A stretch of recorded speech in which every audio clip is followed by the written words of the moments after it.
మళ్ళీ మధ్యాహ్నం అంతా కూడా మనం సోషల్ మీడియా కానీ మిగతా మీడియాలో ప్లాన్ చేసుకోవాలి. సాయంత్రం మళ్ళీ మనం డోర్ డోర్ క్యాంపెయినింగ్ పోవాలి. చక్కగా ప్లాన్ చేసుకోవాలి.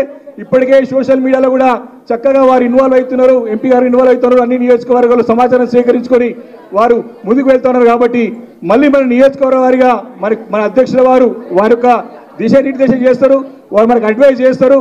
వారి అనుభవం తీసుకొని మరి చక్కగా ప్లానింగ్ ప్రకారం మంచి టైం ఉంది మనకి. ప్రతి ఓటర్ రీచ్ అయ్యి మన పార్టీ ఎందుకు గెలవాలి, రెండు జాతీయ పార్టీలు ఏ రకంగా మన రాష్ట్రాన్ని మోసం చేస్తూ ఉన్నాయి, ఏ రకంగా అణిచివేయడానికి ప్రయత్నం చేస్తూ ఉన్నాయి, ఇవన్నీ కూడా మనం ప్రజలకి వివరించాల్సిన అవసరం ఉన్నది. సంపూర్ణమైన విశ్వాసం, నమ్మకం కేసీఆర్ గారికి మన ప్రజలకు మన పైన ఉన్నది. కాబట్టి దాన్ని నిలబెట్టుకునే ప్రయత్నం చేయాలి. ఇప్పటికి కూడా కేసీఆర్ నాయకత్వం రాష్ట్రం బాగుపడుతుందని సంపూర్ణంగా నమ్ముతూ ఉన్నారు మన ప్రజలు. కాబట్టి దాన్ని ఓటుగా మార్చుకునే ప్రయత్నం చేయాలి. రెండు జాతీయ పార్టీలు ఘోరంగా విఫలమైన పార్టీలు.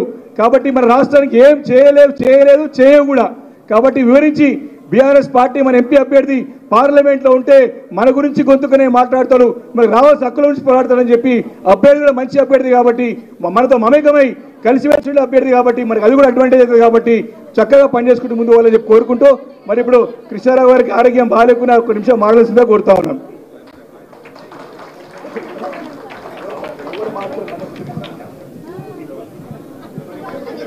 సభాధ్యక్షులు గారికి, మన ముఖ్య అతిథులు, మన హైదరాబాద్ నగరం డెవలప్ చేసినటువంటి మన గొప్ప నాయకుడు కేటీ రామారావు గారికి, లక్ష్మణ్ రెడ్డి గారికి, మన క్యాండిడేటు నూతనంగా అందరికి పరిచయస్తులు లక్ష్మణ్ రెడ్డి అన్న గారికి, మన మల్లారెడ్డి అన్న గారికి, ఎమ్మెల్సీ నవీన్ కుమార్ గారికి, మా ఎమ్మెల్యేలకు ఎమ్మెల్సీలు అందరూ కూడా, కార్పొరేటర్లు అందరూ కూడా హృదయపూర్వక ధన్యవాదాలు. నేను ఒకటే విజ్ఞప్తి చేస్తాను కార్యకర్తలకు, అధికారం ఉన్నప్పుడు ఉన్నటువంటి కార్యకర్తల కన్నా అధికారం పోయినటువంటి వచ్చినప్పుడు కార్యకర్తలే గొప్పనటువంటిది కూడా ఆలోచన చేసుకోవాలి. ఎందుకంటే సుఖపడ్డప్పుడు చాలామంది వచ్చి సుఖపడ్డారు, సుఖంగా వెళ్ళిపోయారు. కాబట్టి కష్టంలో ఉండి ఈ రాష్ట్రంలో ఉన్నటువంటి మళ్ళా మన ముఖ్యమంత్రి కేటీ రామారావు గారు అయ్యేంత వరకు మనం అందరం కూడా పోరాడాలని చెప్పి కూడా కార్యకర్తలు విజ్ఞప్తి చేస్తా ఉన్నా. ఉదాహరణకి నేనే ఒక ఉదాహరణ, 10 సంవత్సరాలు ప్రతిపక్షాలు ఉన్నప్పుడు ఎన్నో రకాలుగా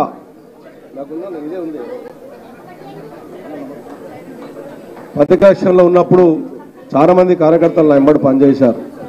కాంగ్రెస్ పార్టీ నన్ను ఎన్నో ఇబ్బందులు పెట్టి, నన్ను ఎన్ని జైళ్ళలో పెట్టినా, జైళ్ళలో తీసుకుపోయి వేసినా, నా సొంత తమ్ముడు ఆ రాజకీయాలు లేకున్నా ఆత్కాడలు వేసేసి మన జైల్లో పెట్టినా భయపడకుండా 10 సంవత్సరాలు ఆ రోజున పోరాడాం. కాబట్టి